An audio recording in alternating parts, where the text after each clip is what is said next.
Tomorrow night, which is the first Friday of each month, and the first Friday of this month is going to be tomorrow night, and we have youth session here, youth program.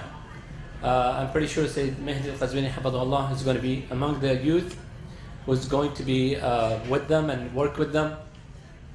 And they have prepared pretty good programs for all your kids and teenagers and young people, inshallah. So ask and invite your children and everybody who knows some young adults to come here, inshallah, tomorrow. There is no limitation of age, so you can be here, inshallah. Invite anyone you want, Muslims and non-Muslims, by the way. از خواهرای محترممون آخر اگر لطف بکنن یه مقداری سکوت رو رعایت بفرمایید، من ممنونشون میشم. Okay, another thing that I wanted to announce, and then I'll inshallah invite my dear brother Mehdi Zadeh to the podium. If you have children, we have our best young ladies upstairs who are teaching your children, inshallah, some stuff. And we made sure there is so much cupcakes, some cookies, and we shower that place with this kind of stuff to make sure they are enjoying it as well as learning. We have two beautiful, mashallah, our community members are helping out upstairs. We really thank them, and we would like to thank their family members, their parents, who raised some very good children, mashallah. So if you have your children here, make sure they are with you, and to keep inshallah, this area as quiet as possible. If not, then you can take them upstairs. They're going to enjoy it probably more than being here. But if they are here, definitely there's no problem. We would love to see them here as well. So now please join me and invite our dear brother Mehdi Zadeh to the podium with the loud salawat.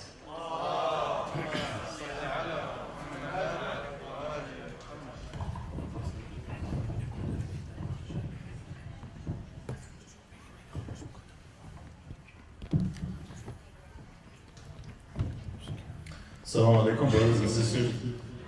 Alaikum assalam. اللهم صل على محمد وآل محمد.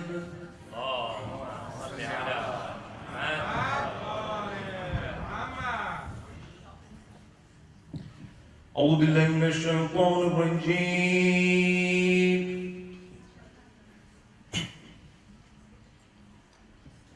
بسم الله الرحمن الرحيم.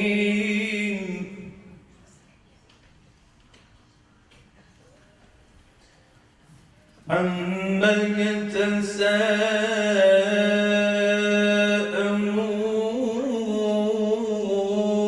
يتساءلون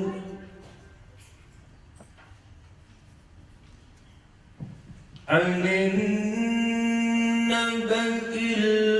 العظيم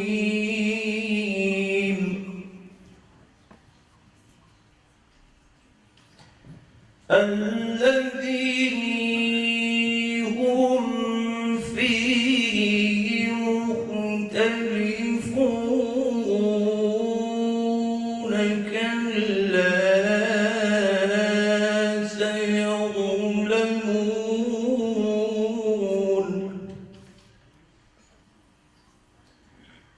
ثم كلا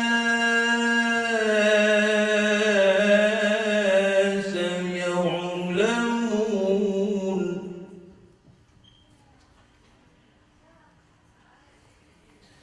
ألم نجعل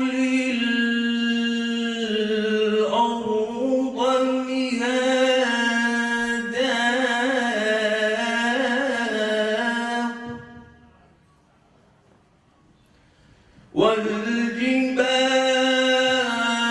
والجبال أوتادا وخلقناكم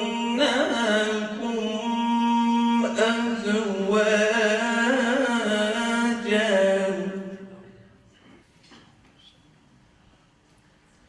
وجعلنا نومكم سباتا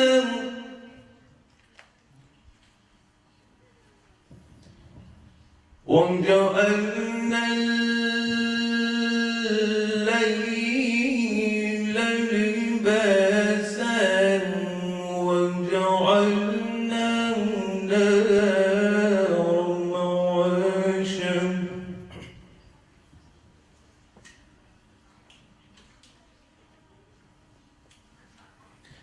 وبنينا فوقكم سبعا شدادا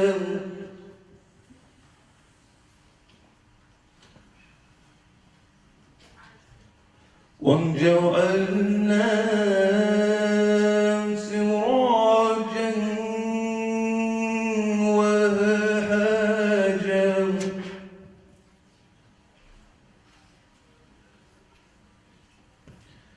وأنزلنا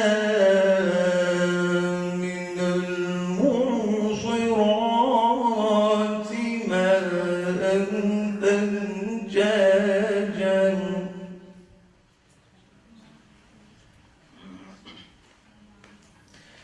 لنخرج به حبا ونباتا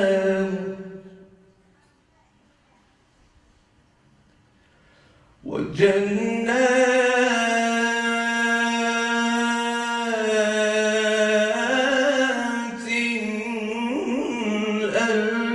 ألفافا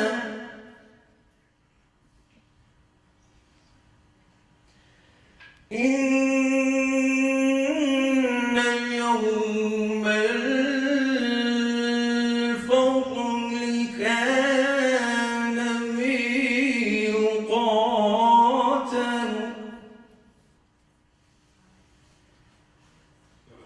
يوم ينفخ في الصور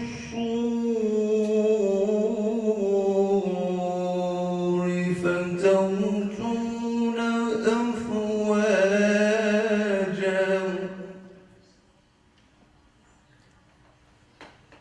وفتحت السماء فكانت أبوابا وسيرت الجبال فكانت سرابا صدق الله العلي العظيم.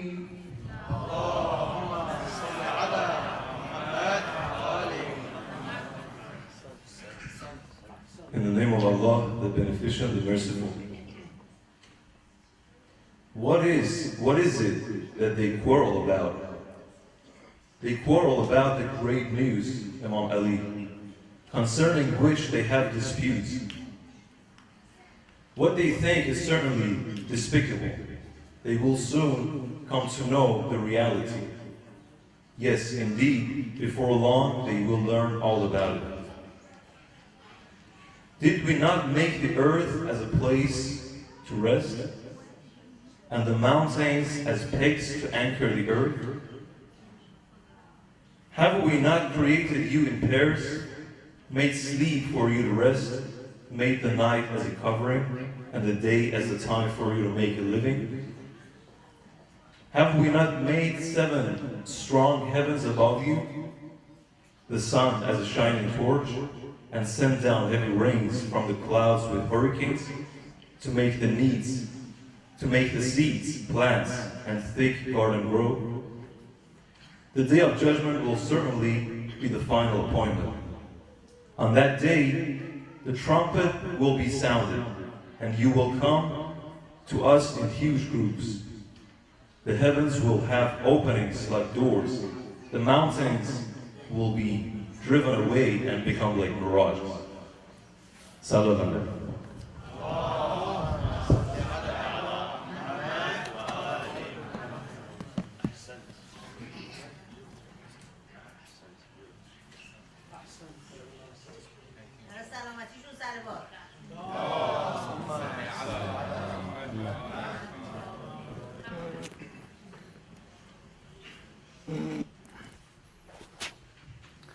Thank you very much, dear Mehdi.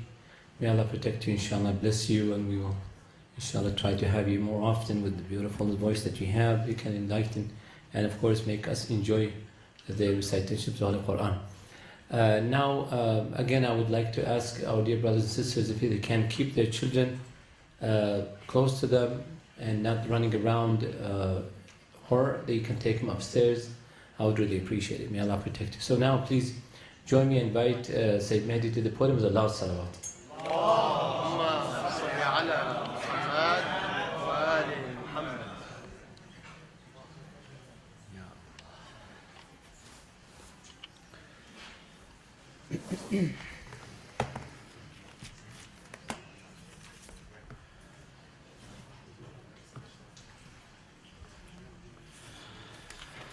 السلام عليكم ورحمة الله وبركاته. بسم الله الرحمن الرحيم.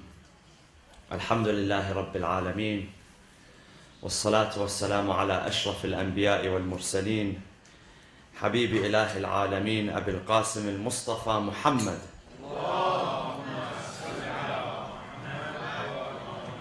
وعلى أهل بيته الطيبين الطاهرين المعصومين المنتجبين. أعوذ بالله من الشيطان الرجيم. بسم الله الرحمن الرحيم. إن الله اصطفى آدم ونوحا وآل إبراهيم وآل عمران على العالمين، ذرية بعضها من بعض، والله سميع عليم. صدق الله العلي العظيم. وصلوا على محمد وآل محمد.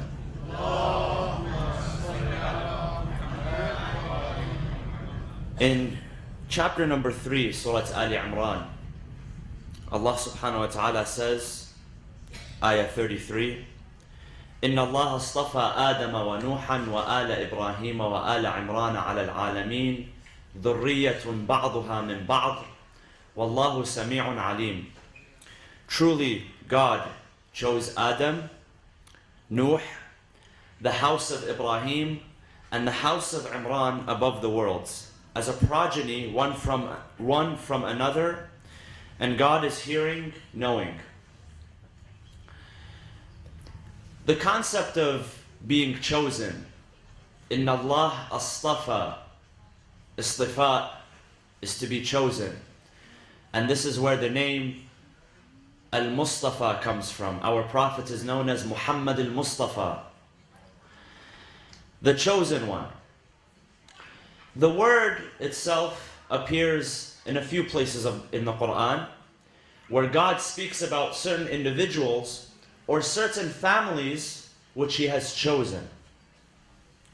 And what is meant by the fact that they are chosen is that they are chosen for leadership. So one verse says that Allah chose Adam.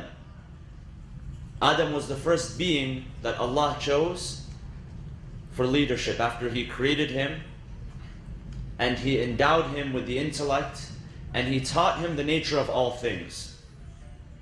وَعَلَّمَ آدَمَ الْأَسْمَاءِ كُلَّهَا. He taught him all of the names. And commentators said that there's a specific meaning to this, the names, and there's a general meaning. And the general meaning is that He taught him the nature of all things. Everything that God had created. He had endowed that knowledge to Adam. So Adam was the first to be chosen. This verse also mentions Nuh as being chosen. Nuh was also chosen for leadership. And then the verse mentions two families. So two individuals and then two families. And the two families are Al Ibrahim wa Al Imran.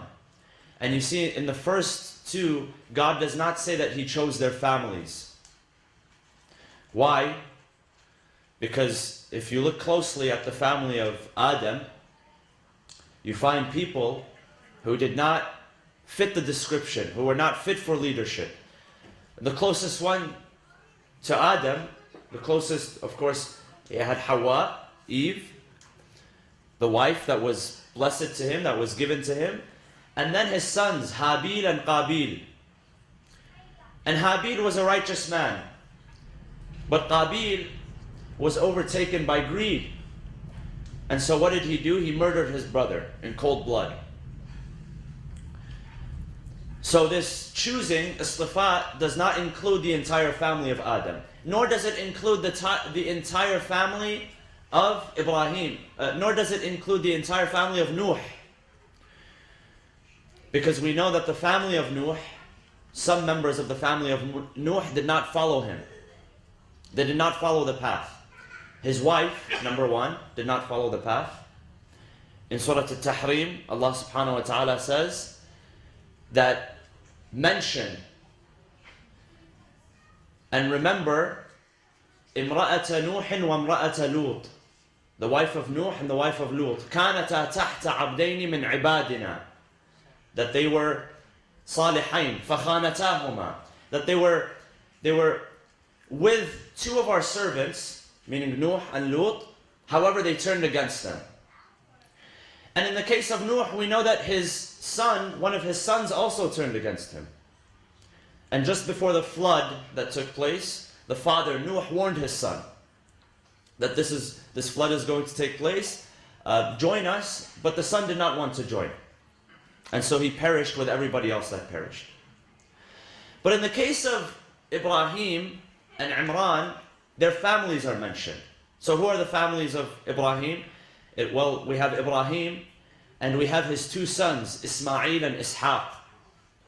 And both of them had a progeny. Banu Israel came from Ishaq, and Israel, the commentators say, is another name for Ishaq.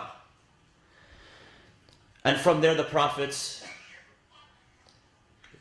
From Ishaq you had Yaqub and Yusuf, and then the lineage from the family of Yaqub, which included Musa and Isa and the rest. And you had the lineage of the family of Ismail, which included prophets such as Shu'aib.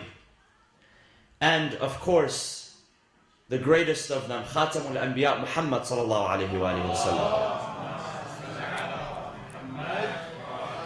So the family of Ibrahim and also the family of Imran. Now, presumably, the family of Imran, which is mentioned here, presumably is the Imran who was the father of Maryam. Because we know of two major figures named Imran. One was the father of Musa ibn Imran, and the other was the father of Maryam ibnat Imran. And the verses which follow in Surah Al-Imran speak of the birth of Maryam. However, this language, the language of being chosen, appears in different places. So, one, it appears in Surah Al-Imran itself. Ya Maryam, inna Allah astafaki wa tahharaki. Istafaki, meaning He chose you. He chose you for something.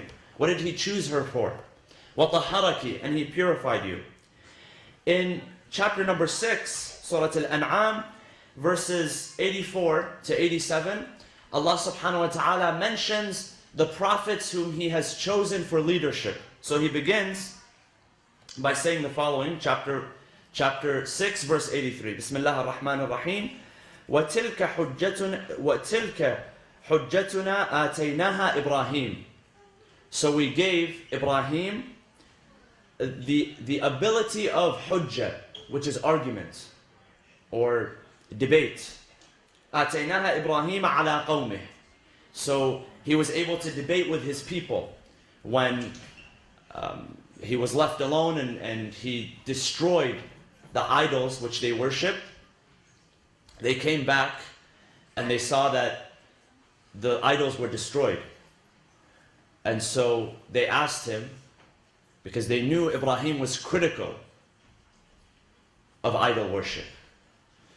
They knew he had sort of given himself away beforehand.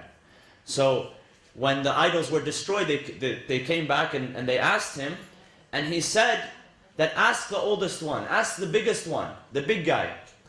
Ask him, and if he can respond, he will tell you that he was the one that did it. If he could respond. So it's conditional. Ibrahim was not lying because the idol itself could not even worship. So it didn't apply. It was a conditional phrase that he said. But they found out that it was him. and they prepared a fire for him.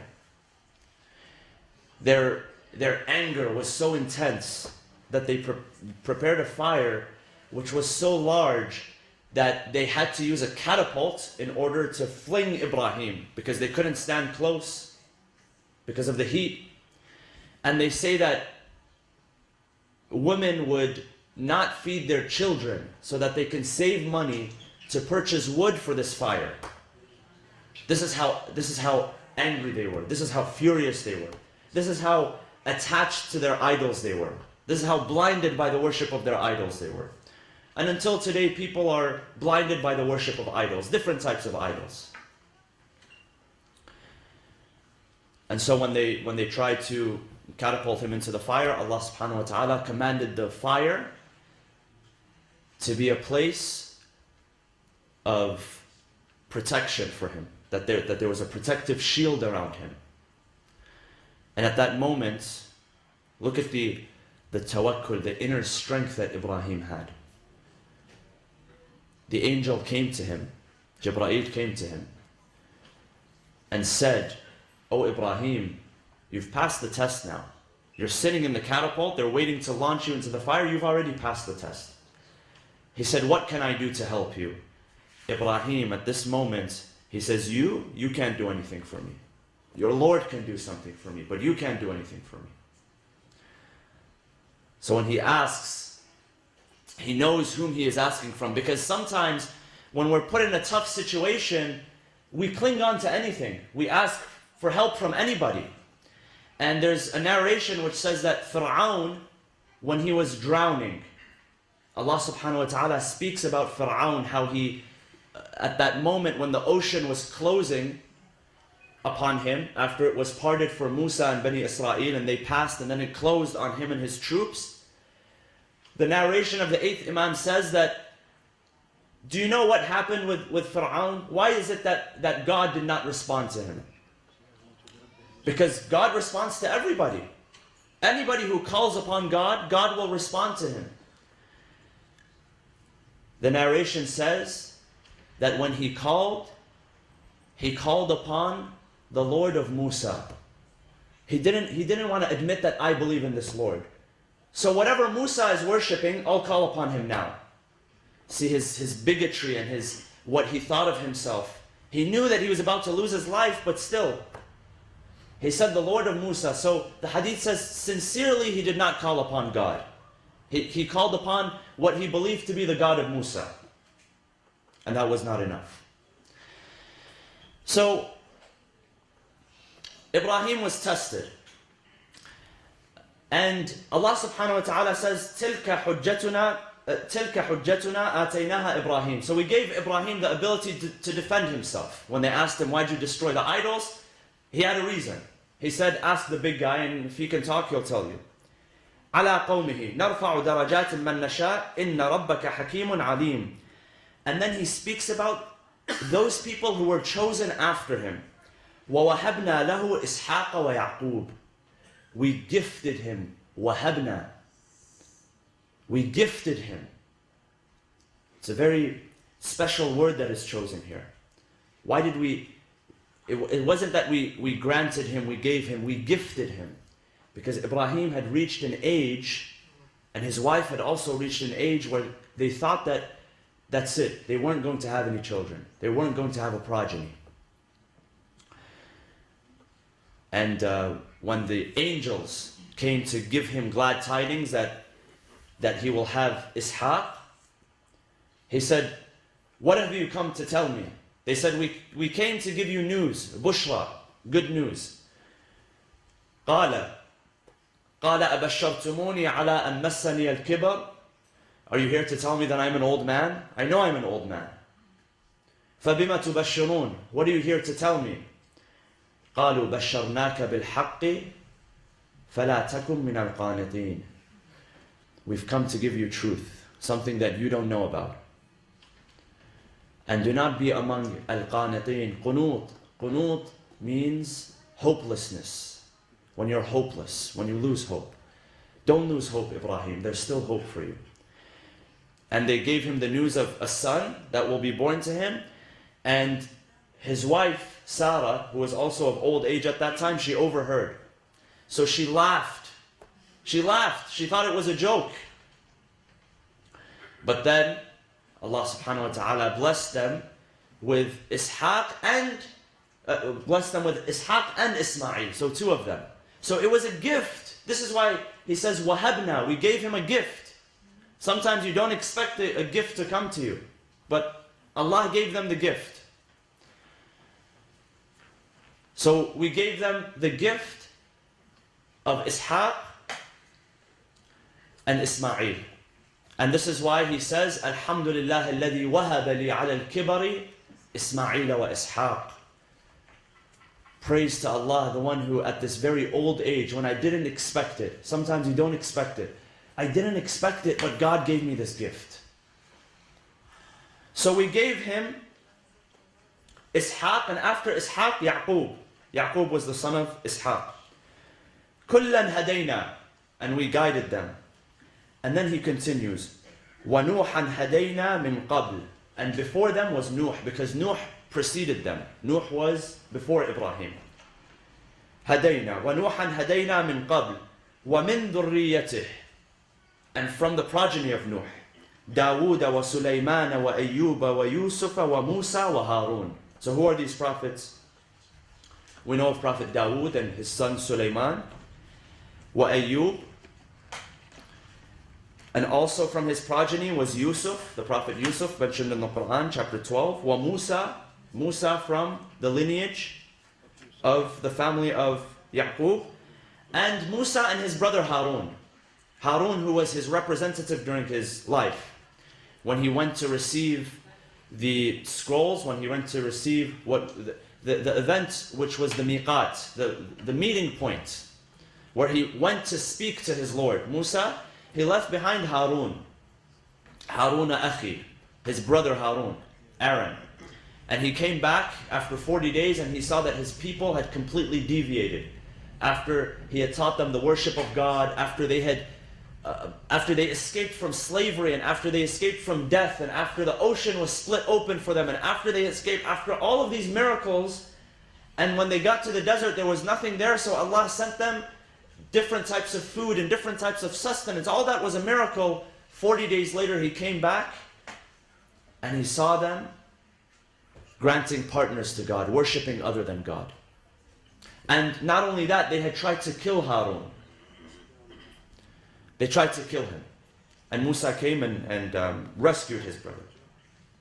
And then, from that progeny, it continues, وَزَكَرِيَّا وَيَحْيَا وَعِيسَى وَإِلْيَاسَ كُلٌّ مِّنَ الصَّالِحِينَ وَإِسْمَاعِيلَ وَالْيَسَعَ وَيُونُسَ. These are all prophets. وَلُوطًا وَكُلًّا فَضَّلْنَا عَلَى الْعَالَمِينَ وَمِنْ آبَائِهِمْ وَذُرِّيَّتِهِمْ. So among their fathers and from their progeny, وَإِخْوَانِهِمْ, from their brothers, وَاجْتَبَيْنَاهُمْ وَهَدَيْنَاهُمْ إِلَى صِرَاطٍ مُسْتَقِيمٍ. So we also, اجْتَبَيْنَاهُمْ, meaning that we chose them, we appointed them. So Mustafa means the chosen, but Mujtaba also means, it's another way of saying someone who is appointed or chosen. So these are the people God says that we've chosen them. It's not that we have left it up to human beings to choose who their leaders are going to be. Their leaders who teach them, of course, their connection to God, their connection to Allah subhanahu wa ta'ala. The prophets, it is not up to them to choose who their prophets are going to be. This is by divine appointment. So, this concept of being chosen, it continues. And Allah subhanahu wa ta'ala speaks about choosing Maryam. And in Surah Al-Imran, chapter number 3, Allah subhanahu wa ta'ala tells us the story of the mother of Maryam, when she gave birth to Maryam. And she did a nether, a promise, a pact, a covenant with God, that the child that was going to be born to her, she would dedicate this child to the service of God. Then she bore a female, and she said, وَلَيْسَ الذَّكَرُ كَالْأُنْثَى. That the male and the female are not the same. Now some commentators say that this is the wording of the Quran, meaning that the people believe that male and female were not on the same level. Some commentators say that this was what the mother of Maryam said. So when she saw that she had a daughter, she said that the male is not the same as the female, because she wanted to dedicate this child to the service of God in the temple. So she saw that since she did not think anything less of her daughter, but she saw that since she is a female, she might not be able to serve in the way the men are serving. And the Quran speaks about this idea, وَلَيْسَ الذَّكَرُ كَالْأُنْثَى. In fact, some commentators, they make a good point out of this. They say that in fact, this verse is actually granting superiority to women. Why? Why is it doing so? Because the perception is that women are not on the same level as men. However, the Quran then proves that from the progeny of Maryam came the prophets. So this is actually giving her superiority. This is actually giving her great status. That people do not think that men and women are on the same level. They give more preference to men or a male. And this was normal at that time. Even during the time which preceded Islam, the introduction of Islam into the Arabian Peninsula, there were those who would bury their daughters alive because they saw their daughters as nothing but a burden. There was nothing that you can benefit from her. There's nothing that she can help with. She's only a financial burden. So they would bury their daughters alive. A heinous practice which Islam completely outlawed. So she gave birth to Maryam, and she said, وَلَيْسَ الذَّكَرُ كَالْأُنْثَى, that the male is not the same as the female, or the female is not the same as the male. However, Allah subhanahu wa ta'ala makes a point. He says, Ya Maryam, He speaks to Maryam, إِنَّ اللَّهَ اصْطَفَاكِ وَطَهَّرَكِ. Back to that word, istifa, meaning chosen. So God has chosen. When God chooses somebody, that's it. It is not up to people to dispute whether this person is up to the standard or not up to the standard. Whether this person, just because they come from this background or that background. In fact, you know, it's said that one of the things about the Prophet Muhammad sallallahu alaihi wasallam was that when he went to Medina, he found there to be a Jewish community. And some of them had expected the final prophet to appear in the Arabian Peninsula, and that's why they relocated, because they were expelled from Jerusalem. They relocated many of them to the Arabian Peninsula, to Medina, specifically Medina, Yathrib, known as Yathrib at that time, because they were expecting the final prophet to appear. However, he appeared and he was not from Banu Israel. They did not expect him to be who he was. He was not from Banu Israel, he was an Arab. And it's interesting because, you know, in our minds, we have certain perceptions of who we think the prophet should be, or who we think the imams should be, when in reality it's completely different. And we find that in the case of Maryam alayhi salam, Allah subhanahu wa ta'ala granted her a great position, to where He created the progeny of the prophets from her. Her progeny was Isa alayhi salam. And because of that, she was honored. She was the mother of Isa alayhi salam. And what this tells us is that there's usually, in every time and in every place, there's a public perception. The public, people, they perceive certain things. So, for instance, وَلَيْسَ الذَّكَرُ كَالْأُنْثَى, that the female is not like the male, this is a public perception. This is something which people, they sort of construct and they agree upon. And you notice that public perception is not always the same as reality. So you have two things. You have public perception and you have reality, and they don't always match up. Not everything that the public believes is accurate and real. Can we agree on that? And this is why many politicians today, and not just today, back then, are very, very successful. Because they're able to take this public perception, which has nothing to do with reality, and they're able to sway the people, or influence the people, or scare the people with this public perception. Musa, alayhi salam, one of the challenges that he faced, and Fir'aun was a very powerful individual. He was a powerful individual. And one of the things that he said to his people was the following. He said, "O people, do not follow Musa. إني أخاف أن يبدل دينكم أو أن يظهر في الأرض الفساد." What did he say? He said, I'm afraid that this person is going to change your ways. He's going to change your perception. Because if you see that he is truly a messenger of God, and he is performing miracles, and he is standing for the poor, and he's standing for the oppressed, well, people are naturally, they're going to follow him. Fir'aun didn't want that to happen, so he said, people, do not be tricked by Musa. إِنِّي أَخَافُ أَن يُبَدِّلَ دِينَكُمْ. He's going to change the public perception. When you find that one of the things that was a mission of the prophets and the imams, alayhim salam, was that they knew that what reality was in contrast to public perception. So just because something is accepted publicly does not mean that it is the reality. And in this verse we find that she says that the public perception is that the female does not own up to the male. The female cannot do what the male does. Allah subhanahu wa ta'ala, He blesses her with Maryam, who is blessed with Isa alayhi salam, who is one of the greatest role models, one of the greatest prophets to ever walk. You know, if we read, there are so many similarities between our Prophet Muhammad and the Prophet Isa alayhi salam. Allahumma salli ala Muhammad wa ala Muhammad.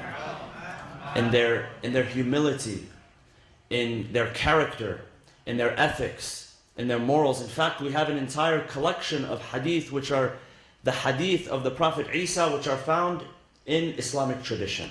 And there are many, many similarities. There's one narration. It says, and I'll end with this, it says, the Prophet ﷺ said to Imam Ali, he said, "Oh Ali, your case is like the case of Isa." He says, some people will revere you to the point that they will worship you. And some people will hate you to the point that they will want to murder you. And we find that, you know, it's a blessing and a curse to be in that position where, yes, they are chosen for leadership. Allah subhanahu wa ta'ala says we have chosen these people, but all of the people that are mentioned in these verses that are chosen, they're not chosen and given a special preference and that's it. What they experience is not what the normal human being experiences. And they are given this position not to mean that they are special or they are better than anybody. No. But rather that they have a certain responsibility. Allah subhanahu wa ta'ala tells the Prophet, and this is why it's so important that we take this into consideration, because when they're placed as leaders, they're placed as role models. And that's why when we speak about the Prophet, we say that he was not only infallible in what he said, but also in his actions as well. Because if God expects us to follow these people, the prophets, then their conduct must be correct, their behavior must be correct. And this is why He chose them as leaders. We ask Allah subhanahu wa ta'ala to bless us in this holy month. We have, inshallah, the coming months, a few occasions. Among them is the martyrdom of Sayyidat Nisa al-Alameen al-Siddiqa Fatima al-Zahra alayhi salam. In the coming days we have the celebration of the birth of the 11th Imam, Al-Imam al-Hasan al-Askari alayhi salam. So we congratulate all of you on this auspicious occasion, and we ask Allah subhanahu wa ta'ala to bless us and grant their intercession, inshallah. Bismillah ar-Rahman ar-Rahim. اللهم اغفر للمؤمنين والمؤمنات والمسلمين والمسلمات الأحياء منهم والأموات تابع بيننا وبينهم بالخيرات إنك مجيب الدعوات إنك قاضي الحاجات إنك على كل شيء قدير برحمتك يا أرحم الراحمين. وصلى الله وسلم على سيدنا محمد وعلى أهل بيته الطيبين الطاهرين.